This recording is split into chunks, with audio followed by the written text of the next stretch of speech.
Dame Deborah's legacy, as her cancer campaign raises more than £7 million, we'll celebrate her life and hear from those who say she saved theirs.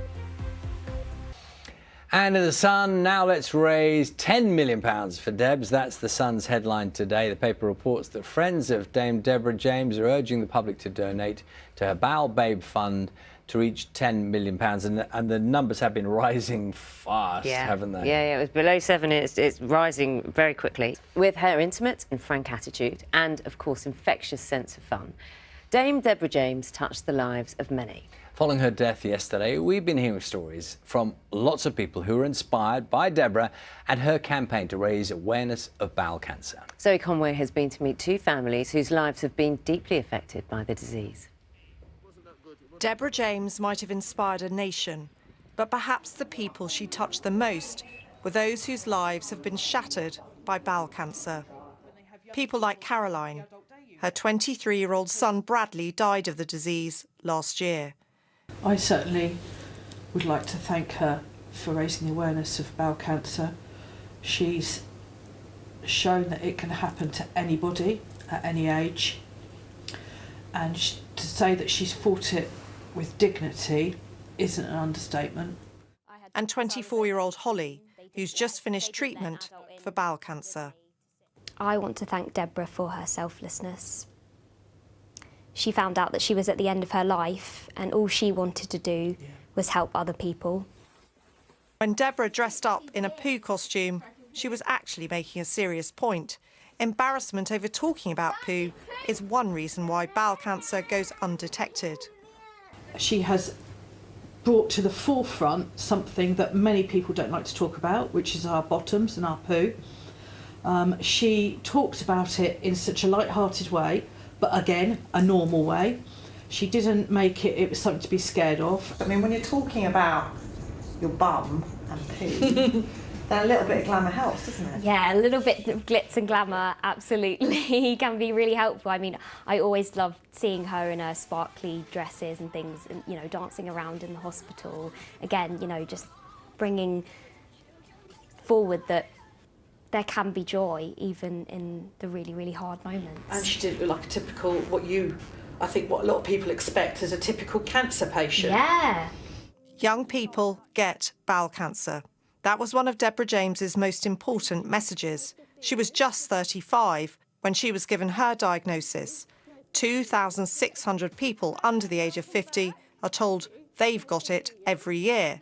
But in many cases, young patients are misdiagnosed. Holly was told she had irritable bowel syndrome or IBS. I ended up in A&E. I had severe stomach pain, and at this point I knew I was really unwell.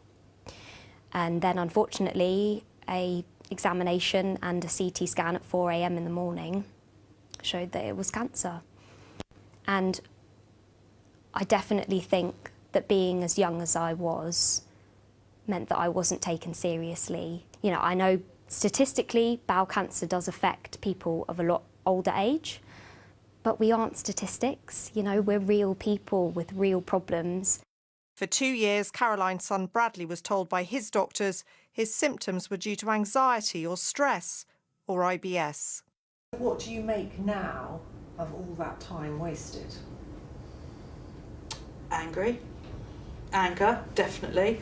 But I also know that he would want me to be fighting that nobody else would go through what he has and lost so much. He would want me to be campaigning so that we can save at least one life. So at least one young person has thought, actually, I've got those symptoms and I need to push for it. Zoe Conway, BBC News.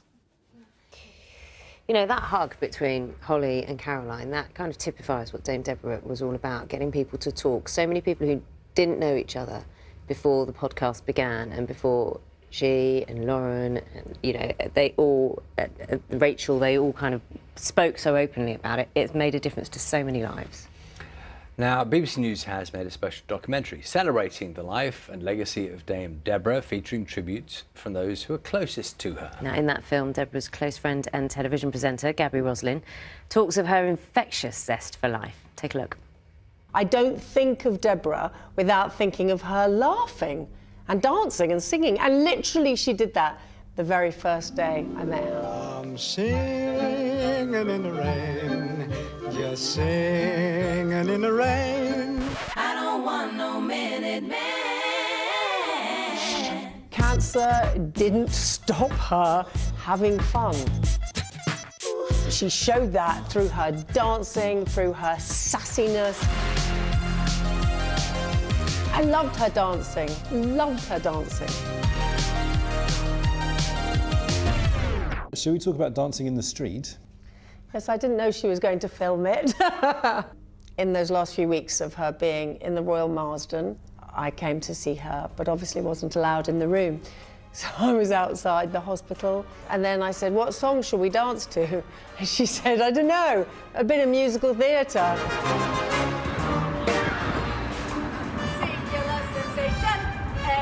Oh, goodness me, Deborah.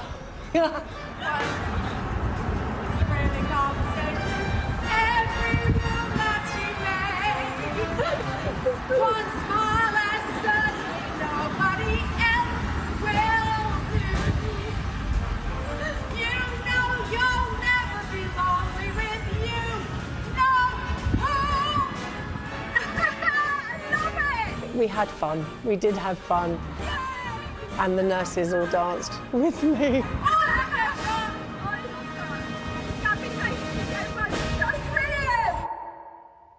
The best friends are the ones that dance with you and dance for you. There's a lot to love about that little glimpse of that film. If you want to see the whole thing, Dame Deborah James, The Last Dance, very appropriate, of course, will be on BBC One at 8:30 p.m. tonight and is available on the iPlayer now.